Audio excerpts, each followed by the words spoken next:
प्यारे विद्यार्थियों, आज हम रसखान कवि के छंदों की सप्रसंग व्याख्या करेंगे। पहला छंद है, मानुष हो तो वहीं रसखानी, बसों ब्रज गोकुल गांव के गवारन। इसमें रसखान कवि कहते हैं कि मानुष हो तो, यदि मैं मनुष्य हूँ तो वहीं बसों ब्रज गोकुल गांव के गवारन, तो ब्रज में गोकुल गांव के गवालों के बीच में ही रहूँगा। कि यदि मैं मनुष्य बना तो मैं गोकुल के गांव के ग्वालों के बीच में रहूँगा। जो पशु हो तो, कि यदि मैं पशु होऊंगा तो कहा बस मेरो, तो मेरा मुझ पर कोई वश नहीं होगा।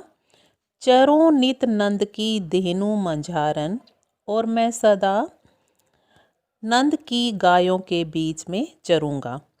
पाहन हो तो वहीं गिरी को, जो धार्यो कर छत्र पुरंदर धारन।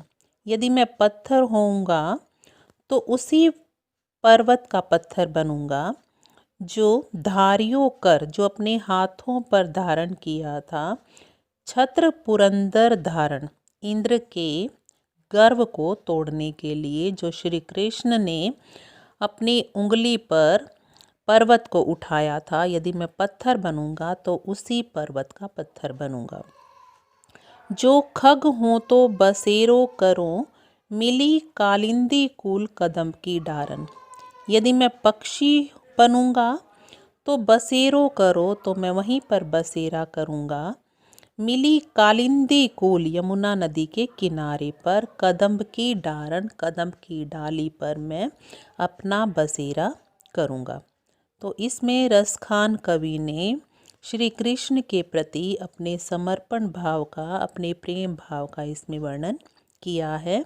और रसखान कवि की ब्रज भाषा में उन्होंने ये छंद लिखा है। दूसरा है, या लकूटी अरु कमरिया पर, राज तिहु पुर को तजी डारों। आठों सिद्धि नवों निधि को, सुख नंद की गाई चराई बिसारो। इसमें रसखान कवि कहते हैं कि ये लाठी और कामरिया और कंबल, श्री कृष्ण की लाठी और कंबली पर राज तिहुपुर को, तीनों लोकों का राज्य, तजी डारो, उसको मैं छोड़ सकता हूँ। कि श्री कृष्ण की लाठी और कंबल के लिए मैं तीनों लोकों के राज्य को मैं फेंक सकता हूँ, तीनों लोकों के राज्यों को मैं त्याग सकता हूँ। आठों सिद्धि, आठों सिद्धियों को, नवोनिधि और 9 प्रकार की संपत्ति को, सुख नंद की गाय चराई बिसारो। नंद की गाय चराकर मैं आठों सिद्धियों और 9 निधियों के सुख को भी भूल सकता हूँ। रसखानी कबों इन आँखिन सो, रसखान कवि कहते हैं कि कब मैं इन आँखों से ब्रज के वन बाग तड़ाग, ब्रज के वन बागों, तड़ाग और तालाब को निहारो देखूंगा। कोटिक रो कल धोत के धाम, करिल के कुंजन ऊपर वारो। कोटिक करोड़ों, कल धोत के धाम, सोने के बने हुए महलों को, करिल के कुंजन ऊपर, करिल के पौधों के ऊपर, जहाँ पर श्री कृष्ण रहते थे, तो उन करिल के पौधों के ऊपर मैं करोड़ों सोने के महलों को भी न्योछावर कर सकता हूँ। तो इसमें भी रसखान कवि का श्री कृष्ण के प्रति प्रेम भाव और भक्ति भाव और समर्पण भाव इसमें दिखलाई पड़ता है। तीसरा है, मोर पंखा सिर ऊपर राखी हो, गुंज की माल गरे पहिरोंगी। ओढ़ी पीतंबर ले लकूटी, बन गोधन ग्वारणी संग फिरूंगी।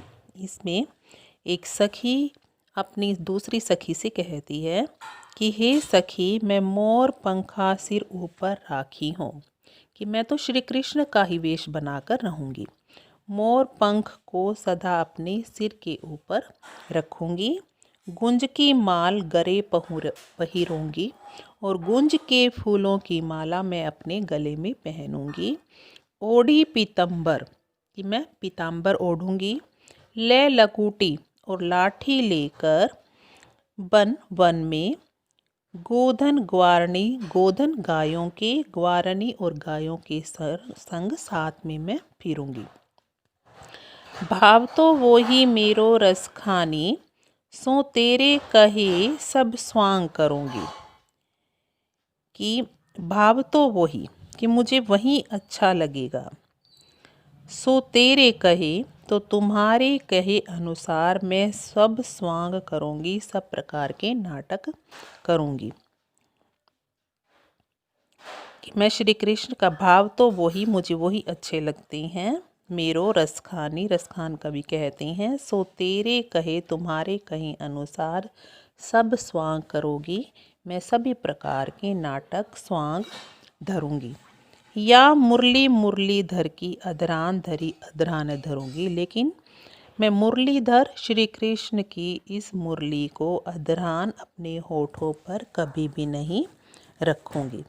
तो इसमें श्री कृष्ण की मुरली के प्रति एक गोपियों का सोतिया ढाव इसमें प्रदर्शित होता है कि वो कितने, उनके मन में मुरली के प्रति कितनी ईर्ष्या का भाव था कि वो सदा श्री कृष्ण के साथ रहती थी।